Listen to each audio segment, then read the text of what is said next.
What's up, me brother? You glad to be home? Hell yeah. You got any stories to share? Me and the girlfriend are going to Cozumel next week. Sun, beach, sex. Oh, yeah. Next Tuesday to be exact. They're gonna send you back. Heard on the news. No, bro. I just got back from my second tour. I'm not going back. Kill any terrorists? I saw a lot of bodies. Men, women, kids. This one kid was still in her diapers. Half her head was missing and her arms were blown off. Damn. You asked.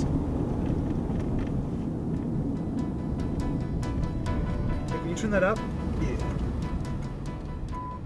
Both the military and the public are on edge today, as the president will state his position on troop redeployment. I'm not going back. I'm going home. Take a big old dump on my toilet. Drink about 6 American beers. After that, I'm gonna shower, shave, and finally get some sleep.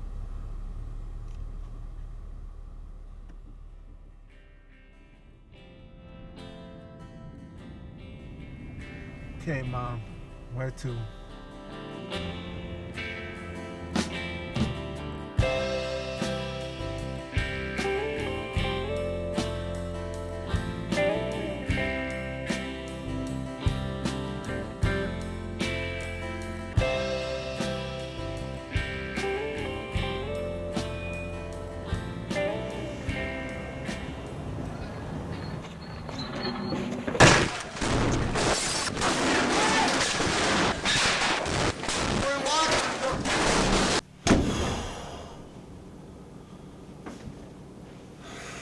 Home.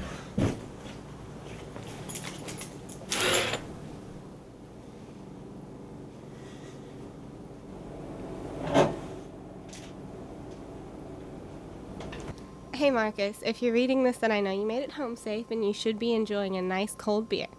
Sorry I couldn't meet you at the airport, but I had a flight scheduled for the first thing in the morning. I can't wait to see you. It's been way too long. And by the way, I have a nice surprise for you. To date, we've killed 22 terrorists, detained another 22 suspected terrorists. On, toe on for all your toe problems. We're on the brink of a disaster here. We have soldiers who have been on 3 and sometimes 4. If you asked Sergeant First Class Gary Birchfield what the most dangerous job in the Army would be, he'd probably answer with the work he and his soldiers do day in and day out. I think about when I go home, people are going to ask me what I do, and I tell them I ride around at 8 miles an hour, 5 to 8 miles an hour looking for roadside bombs. It's been 9 days since the Alpha Company Gators have found an IED. This happens to be the longest stretch since arriving in Iraq last November. All war dogs be advised the site's clear. It was a shot. Another day passes for Sergeant First Class Birchfield.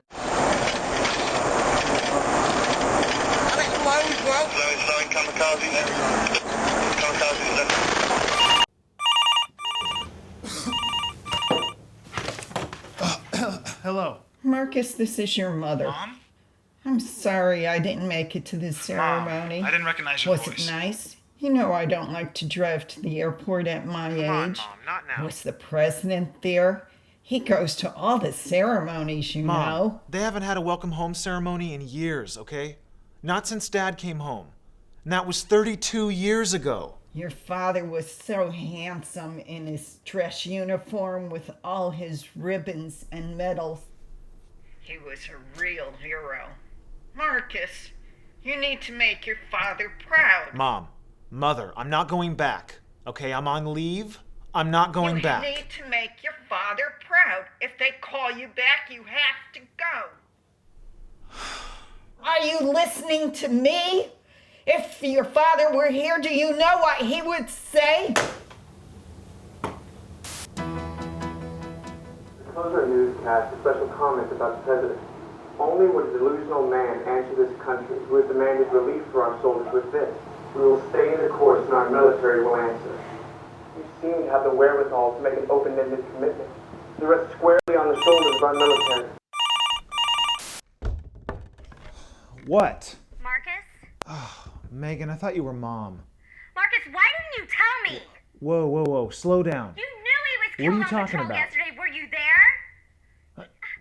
He's your younger brother. You were supposed to take care of him. Just what the fuck happened to him? Don't you fucking play with me, Marcus. You tell me what happened. Come on, listen to me. Megan. Were you there?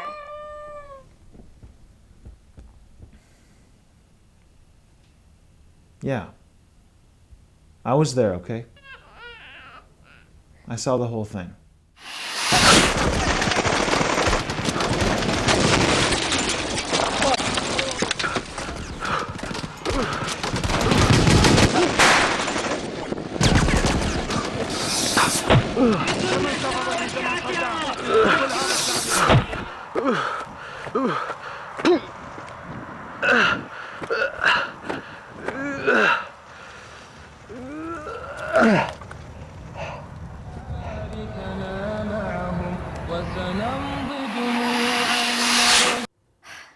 It was you, wasn't it? You killed my husband! Don't you fucking play with me! I'd like to ask you about troop morale. Yes. As you know, a growing number of troops are on their second, third, or fourth tour in Iraq. There have been a growing number of reports about declining morale among fighting men. I spoke personally to an infantry commander, tough guy, patriot, who says more and more of the troops are questioning what they're doing here. Does this come as a surprise to you, and does it concern you? What I hear from commanders is that our troops who have volunteered to serve the country are willing to go into combat multiple times. But that the concern is, and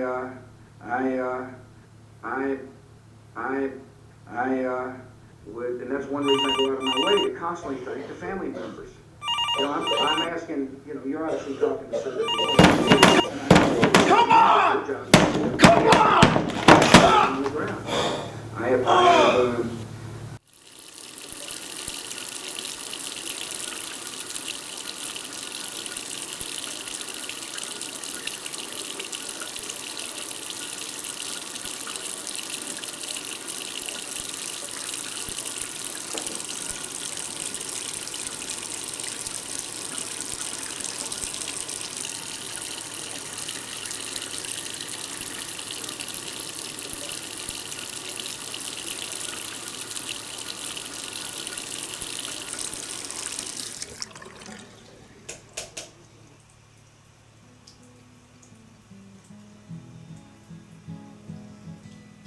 I've only had two loves in my life. One was old blue, the other one my wife.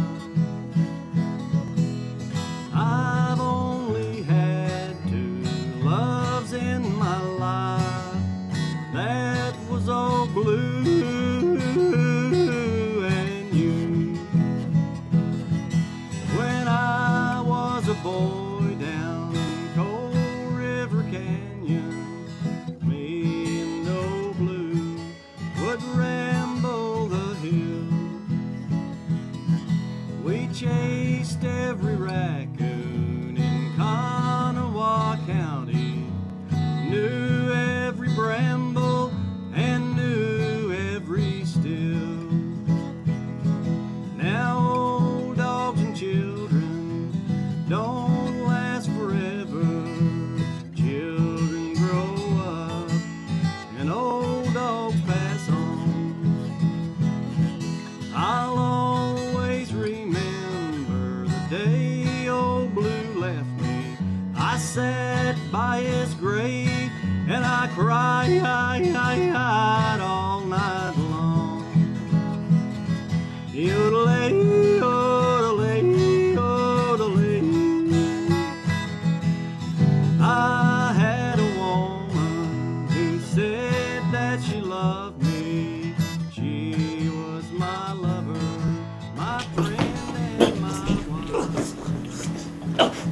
But she couldn't live here in Cold River Canyon. She's headed to Frisco and Big City Hey,